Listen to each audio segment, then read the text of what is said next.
Aunty, আঙ্কেলকে না মা বাড়িতে ডেকেছে। মা ডেকেছে না বাবা ডেকেছে? মা কেন ডাকবে? বাবা তো কাজে গেছে, মাই ডেকেছে। আরে কাজের যে নিশ্চয়ই তাই ডেকেছে। তোমার সবসময় মহিলাদেরকেই কেন সাহায্য করতে হবে? আমি তো এটাই বুঝতে পারছি না, ওর বর বাড়িতে নেই, তাহলে কেন তোমাকে ডাকলো? তুমি ওকে ফোন করো আর লাউডে দাও। হ্যাঁ আমি এখনই করছি। হ্যাঁ হ্যালো। হ্যাঁ হ্যালো। হ্যাঁ বৌদি, একা কেন রেখেছেন আমাকে বাড়িতে? আসার সময় প্লাস্টিক নিয়ে আসবে। প্লাস্টিক কেন আনতে বলেছে তোমাকে? কি চলছেটা কি?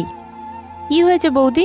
তুমি আমার হাজবেন্ডকে প্লাস্টিক নিয়ে কেন আসতে বলেছো? আরে তুমি কেন এসেছো? আমি তো রাহুল দাকে ডেকেছিলাম। আমি কি প্লাস্টিকের ব্যবহার কর?